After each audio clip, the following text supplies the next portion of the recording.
no vídeo com a doutora Cláudia Paranaguá, que vai falar sobre a questão do direito de família. Eu queria saber, doutora Cláudia, como é que ficam esses arranjos aí? Tudo agora que a gente fala, a gente sempre aborda agora o novo normal e os conflitos também, que dizem até que o número de separações aumentou por conta do isolamento, aquela relação que, de certa forma, não era discutida diretamente, passou a ser obrigatoriamente enfrentada, né? E eu queria saber aí no direito aí quais são as perspectivas do direito de família para 2021. Bom dia, doutora. Bom dia a todos. Feliz ano novo, feliz 2021. Que esse ano venha com mais esperança para a gente, né? Para a gente enfrentar essa crise que assolou o mundo. E o direito de família, como todos os direitos, eles foram muito afetados com a pandemia, evidentemente. Porque nós fomos obrigados a ficar em casa, no isolamento social, e isso provocou uma série de mudanças, não só na relação do casal, mas na relação dele com seus filhos, na relação dele com os idosos, com os pais, que tem muitos pais que residem com os filhos hoje, nesses novos arranjos familiares que você também colocou. E, assim, a família brasileira, ela vem evoluindo desde o marco da Constituição de 88. Por quê? Porque essa Constituição de 88, ela previa uma situação que não existia antes, que era essa família pluralizada, que a gente fala que é essa família que podem existir muitos arranjos familiares. Não existe no Brasil mais um tipo de família a ser protegida. Aquela família tradicional, que a gente chamava a família da margarina e da propaganda, mas, assim, vários arranjos que foram já confirmados, inclusive, na nossa legislação. E a expectativa que a gente tem agora para 2021, evidentemente, é que essa situação ela se estabilize, porque, na verdade, o que a gente entende é que a crise ela não cria uma relação já defeituosa, vamos dizer assim, ela potencializa a situação. E é o que vinha acontecendo, porque da mesma forma que casais não encontraram pontos em comum para continuar vivendo juntos em 2020, no meio da crise, nós temos casais que nessa crise encontraram pontos em comum para seguir em frente juntos. Então, a gente sempre fala, a crise, ela não cria o problema, ela potencializa as diferenças, as semelhanças, os pontos em comum. Então, a gente acredita que vai haver uma estabilização, evidentemente, porque o ser humano é um ser de adaptação. No primeiro impacto lá da Covid, lá em março, quando ocorreu o lockdown e pegou o mundo todo de surpresa, de certa forma, aquela situação excepcional que nós estamos vivendo até hoje, naquele primeiro momento a gente imaginava que era uma crise de 3 meses, em média. Todo mundo foi para suas casas e ficou imaginando, daqui a 3 meses a gente já retoma a nossa vida normal, né? E, na verdade, a gente está até agora, né, nesse mesmo segmento, só que nos adaptamos. A gente sempre fala, olha, a gente teve que trocar esse pneu do carro com ele andando. Então, todas as instituições, os segmentos da nossa sociedade, eles tiveram, sim, que se adaptar nesse novo normal. E eu acredito que o ano de 2021, lógico, é mais um desafio, tem o desafio da esperança da vacinação, que é muito importante, isso cria um ar novo, né, para todos, como eu falei, é um ano que vem muito essa coisa da esperança, sim, e com relação ao direito de família, nós estamos em fase de adaptação com essa crise, e eu acredito que, na verdade, nós estamos trazendo novas decisões, novos momentos, porque essa crise ela vai passando de momento em momento, sim. Teve a primeira fase, onde, por exemplo, foi suspenso visita de filho, com medo da contaminação, onde os devedores de pensão, eles não foram acionados, estão em casa também, e a gente já está vivendo um outro momento, em que essas situações elas já vão surgindo novos momentos, né? Então, eu acredito muito que esse ano vai ser mais um aprendizado, e que essa situação ela vai estar mais estabilizada. Inclusive o próprio Tribunal de Justiça, que teve que lidar também com isso, criar vários sistemas de acesso para que ele não parasse, ele não deixasse de funcionar, e felizmente nós seguimos, né? Eu acho que o CNJ teve uma atuação muito, muito boa, sabe? Muito positiva, agiu no tempo certo, não perdeu o time também de apoiar, né, o judiciário, e vamos seguindo. Eu acho que as coisas já estão assim bem mais adaptadas, né? A gente já está aprendendo a lidar com essa crise. Doutora Cláudia, a gente vê aí que com a pandemia você teve novos arranjos familiares aí, inclusive muitas uniões desfeitas, formações de famílias monoparentais. O que você tem de inovação nesse aspecto? Por exemplo, no eleitoral, algumas práticas, alguns prazos foram também colocados de lado, algumas práticas foram colocadas de lado por conta da pandemia. Na questão das famílias, a senhora citou o caso, por exemplo, da execução de alimentos, né, que praticamente ficou inviabilizado porque não pode haver a prisão do devedor, né? Que inovações isso que a gente tem? A senhora citou, eu queria que a senhora trabalhasse mais nessa seara, até porque eu tenho percebido que os ouvintes têm muita dúvida com relação a esses novos direitos, ou esses direitos que, entre aspas, não estão finalizados. É bom que se diga, eles estão suspensos por conta de uma situação extraordinária, né?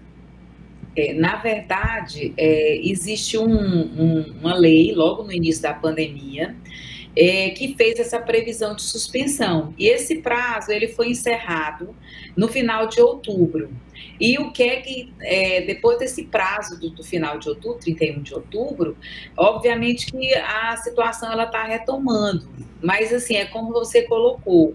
Não existe a gente voltar ao que era antes, não é? E a gente está numa outra fase, em que esse novo normal faz com que, por exemplo, o magistrado ele tenha que analisar o momento para aplicar o que ele entende que é o mais seguro, porque tem a questão da saúde pública também, mas assim, ele também ficou um magistrado que ele saiu muito daquele campo do pensamento ali fixo e passou a saiu um pouco com as suas decisões. Saiu um pouco da questão subjetiva, né? E passou a se tratar mais de cada caso em concreto, né, doutora?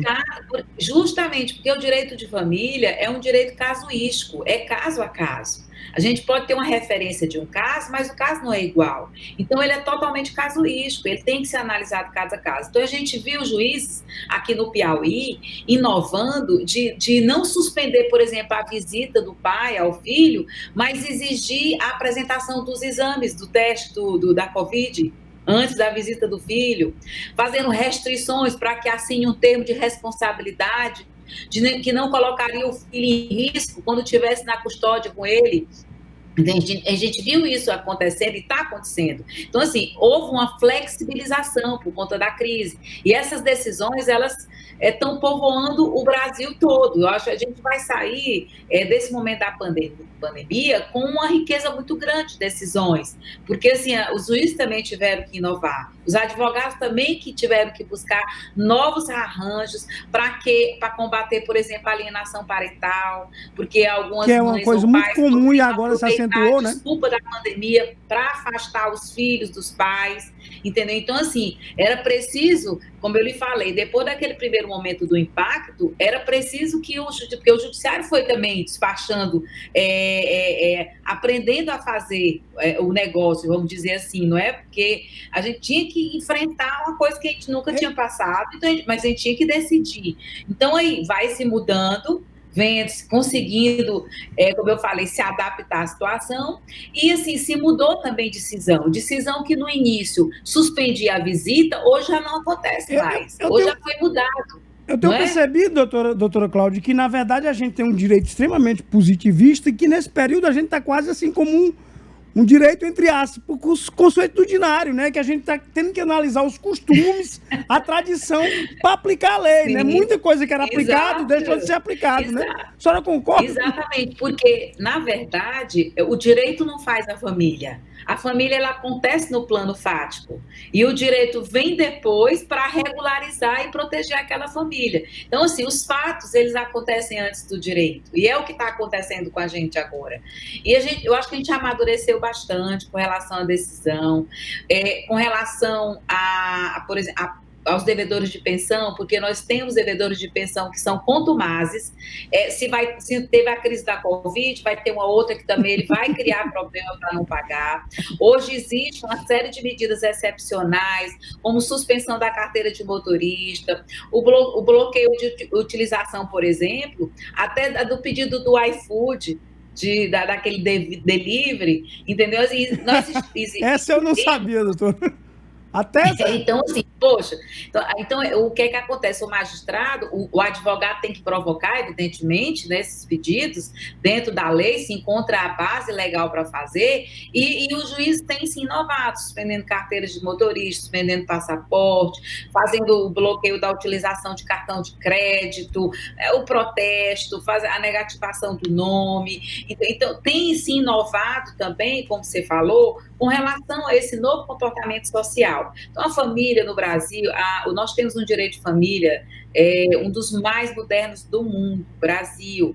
Isso a partir do marco da Constituição Federal, novos arranjos familiares foram acontecendo. A gente não fala de família somente aquela família que é constituída de pai, mãe e os filhos, a gente fala daquela família anaparental, a família onde existe o avô e os netos, aquela família de irmãos, aquela família que é uma família homoafetiva, aquela família onde existe hoje o animal de estimação. Está muito assim, em discussão esse lado dessa família que a gente chama família multiespécie, é aquela família onde tem um pet que é considerado um ente familiar. Você sabe que isso cresceu bastante na pandemia.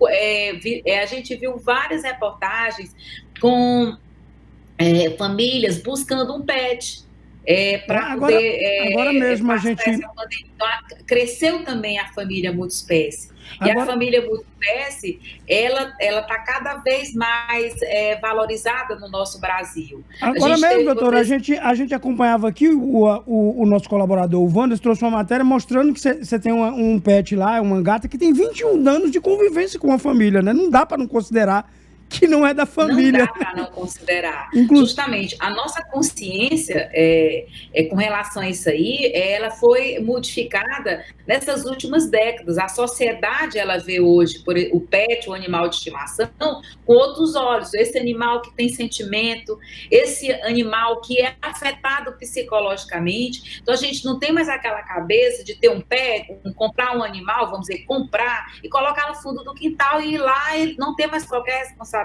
com relação a ele. Então, essa mudança também, esse novo arranjo familiar, que a gente fala de família multiespécie, ele vem aos poucos sendo modificado, criando um novo paradigma. Por exemplo, doutor, o ano passado, eu estava ali falando, a gente teve uma lei, que é a Lei 14.064, que ela alterou a lei dos crimes ambientais para aumentar a pena dos maus tratos com relação aos pets, aos cães e gatos, porque a maior parte dos animais de estimação do Brasil, eles se encontram ainda com relação a cães e gatos, e a gente teve um aumento de pena significativo. Antigamente, a pena era de 3 meses a 1 ano, e a partir do ano passado, ela passou de 2 a 5 anos, além de multa, e ainda de perder a custódia desse animal que foi maltratado. Isso é um dos alicerces para a gente chegar a essa consciência de proteção. No Congresso, a gente tem projetos de lei, sim, para aplicar as regras do direito de família para os animais de estimação, no caso de uma separação e de um divórcio. Por exemplo, fazer uma custódia compartilhada, fazer previsão de alimentos para esses pets. Então, a gente tem no Brasil já, no Piauí, no Brasil temos inclusive decisão no Supremo com relação a esse direito dos animais, mostrando que eles são seres que são dotados de sentimento. E em Teresina, nós temos decisões também com relação a isso, acordos de guarda, de custódia de animais nas separações ou nos divórcios, com previsão de de visita, com previsão de custódia compartilhada, à luz do melhor interesse desses animais, com relação aos passeios que o outro que não vai ficar ali com o animal, ele tem o direito de fazer, com relação à pensão, ao encaminhamento dele a um veterinário, à vacina, para você ver que a nossa consciência, ela fez com que a gente abrisse a cabeça para novas famílias, e uma delas é essa família multiespécie, que foi muito percebida, na verdade, durante essa pandemia também. Doutora, vai frente uma pergunta para a senhora. A Justiça proibiu a modelo e atriz Pétala Barreto de citar o nome do ex-marido dela, Marcos Araújo. É o seguinte, e sob a pena de pagar 5 mil por multa por dia, caso ela fale o nome dele. É o seguinte, ela soube que ele está namorando uma outra mulher, estava até no México, né? E que é apresentadora e atriz, e começou tanto a criticar tanto o ex-marido quanto criticar a que ele chamou de amante, né? A nova companheira. Só que tanto a atual namorada dele, do Marcos Araújo, quanto o papai Marcos Araújo, entraram com ação contra ela, pedindo indenização. Como as pessoas hoje não só se separam, mas também cometem vingança virtual, que saber qual é os cuidados que a pessoa deve ter. Se eu posso falar da minha experiência ou não posso. Até, Efraim, usando o caso aqui daquela moça ontem que expôs, ela descobriu, já com o avançado do relacionamento, que o suposto namorado era casado e ainda tinha um amante. Fora era que, entre aspas, era namorada. Né? E ela mostrou ele, então eu queria saber qual o cuidado. Ele, até que ponto essa, entre aspas, vendita, essa vingança afetiva, quais os limites dela? Onde é que a minha mágoa, a minha experiência, até onde? A minha má experiência pode ser expressa sem invadir o direito do terceiro, do outro polo da relação. Sim, então a gente tem a máxima de que o direito de um termina quando começa o do outro, não é verdade? Então, assim, a partir desse ditado, nós percebemos que muias pessoas se utilizam da rede, e a gente tem visto muito isso na pandemia, né? Muitas pessoas falando de questões, de detalhes de relacionamentos. A área de direito de família, ela é uma área que ela é segredo de justiça. Você não pode divulgar, você não pode expor a intimidade do outro. Então, assim, você tem o seu limite. Se você quer expor sua intimidade, você pode expor sem atingir, fazer juízo de valor da intimidade de outro. A gente teve já casos também aqui em Teresina de que houve essa proibição de expor o outro lado, sim, porque a forma como você expõe também, ela é importante ser analisada. De que forma você faz? Se você está ridicularizando, se você está imputando à pessoa algum crime, alguma conduta ilegal, então tudo isso é o que você fala, você tem o direito de falar, mas também você responde pelos excessos que você pratica. Então, assim, virou muito essa coisa de você expor sua vida particular nas redes, assim, como uma forma, eu não sei se comercial, ou forma mesmo de mágoa, ou forma de você buscar um apoio da mídia com relação à sua questão, mas não é ali que você resolve. Você pode até expor sua experiência ali do que você está passando, mas no limite de que você não exponha a outra pessoa, não a coloque em constrangimento, não a coloque no ridículo. Eu queria pegar, doutora. Ela deve ter sido, eu não tinha conhecimento, mas foi proibida de relatar. Eu vi casos aqui. Doutora, eu queria pegar um caso concreto. Aquele caso de ontem aqui que a gente teve no Piauí, que a moça apanhou lá o ex-namorado, que era casado e tinha um amante. E ela e a própria mãe foram para a rede social. Eu não estou aqui tirando a coisa, não, porque todo mundo sabe que esse tipo de descoberta acaba abalando emocionalmente a pessoa. Às vezes a pessoa está sob forte emoção, uma pressão psicológica. Mas até onde vai essa forte emoção e o dano à reputação, à injúria, à calúnia, à difamação? Isso. Qual é o limiar aí que a senhora estabelece aí? O que não pode e o que pode? Porque, na verdade, eu percebo que ela se queixar, dizer que ele foi infiel, isso é um fato, né? tá, como se diz no direito, está nos autos, né? Mas, por exemplo, fazer alegações de caráter sexual, colocar em dúvida outras coisas, isso já viola, né? E viola, e isso, porque a gente não está aqui colocando o que essas pessoas estão passando, mas é porque o campo da rede social não é um campo de lavar roupa suja, de se expor. A pessoa está magoada, mas se ela vai discutir, ela tem que buscar um outro campo, ela não pode também expor o outro, porque existe a repercussão. O maior termômetro para você sentir é você se colocar na situação. Então, porque para a gente perceber o outro lado, você tem que se colocar na situação. E também porque a mídia, as pessoas têm a tendência de fazer um julgamento, um pré-julgamento, muitas vezes. Então, assim, você vê até, às vezes, pelos comentários, a pessoa faz um vídeo, e aí eu já vi casos, por exemplo, de mães expondo os pais que não pagam a pensão, e vai para a mídia e expõe. E às vezes descamba com alienação parental também, né? Porque cria muitos filhos. Então, a gente não vê caso, não é somente de companheiro, companheira, ou namorado, namorada, a gente vê de mães com filhos, de pais com filhos, de que expõe lá a ex ou a mãe dos seus filhos, que não deixam eles ver, então a mãe também expõe quando o pai não está pagando pensão. Então, assim, é uma situação de exposição geral, de vários casos, e não é possível. Se você tem que discutir aquilo ali, você vai discutir, por exemplo, na justiça. Vá pedir, se você entende que tem o direito, consulte um advogado. Se você tem o direito de pedir uma indenização por algum dano que você sofreu, você busque a justiça, porque a rede, ela tem a limitação também. É como eu falei, é a máxima. O seu direito, ele termina quando o do outro começa.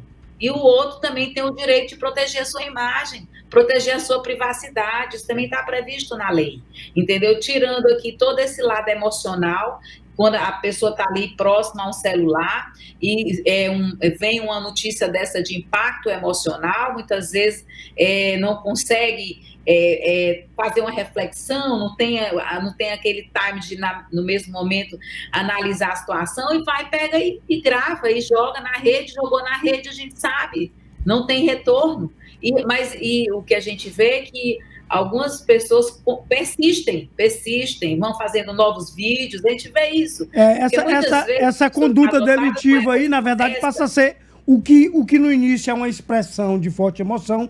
Inclusive, a gente compreende. Você vê que a moça, ela tenta mostrar uma raiva, mas ela parte para uma atitude que normalmente é passional, que é de cortar, de se livrar daquelas amarras com o relacionamento, né?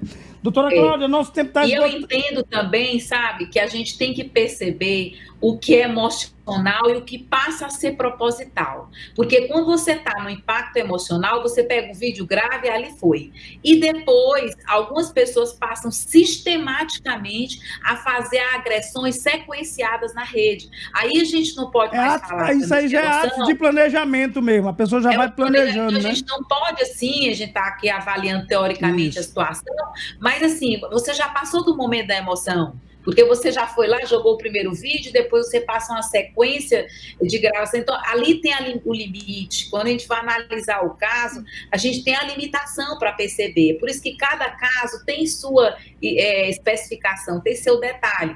E analisa tudo isso. Se estava sob forte emoção, não. Mas depois eu continuei fazendo uma sequência de vídeos. Não estava mais sob forte emoção. Já estava com outra intenção, uma intenção de atingir, uma intenção de buscar um julgamento social e uma condenação para aquela pessoa que não teve a oportunidade de se defender, e aí entra o contraditório, entra a ampla defesa, mas as pessoas estão muito mais interessadas num julgamento social do que um julgamento, por exemplo, na justiça, que é o campo para se discutir essas coisas. Tá, doutora Cláudia, obrigado aí pela atenção, pela essa conversa sempre profícua aqui. Primeira vez que eu estou aqui substituindo a Cíntia aqui, e tenho um prazer de conversar com a senhora, que eu considero uma das mulheres que tem uma das melhores posturas no nosso atendimento jurídico e no judiciário. É sempre um prazer, viu? A gente falou aqui de família monoafetiva, família multiespécie, alienação parental. Fizemos, na verdade, um grande apanhado por essa área. Obrigado, doutora Cláudia. Lógico. Espero que Muito na próxima obrigada semana a pelas gente suas continue a palavras. conversar aqui, viu? Obrigado e bom trabalho aí pra Recebo senhora. com muito carinho e para mim um incentivo para continuar nessa jornada, tá bom? Muito obrigada. Muito obrigado. Amanda, a gente tem intervalo? Ainda tem que pagar o intervalo ainda? Ou não? Tem um intervalo?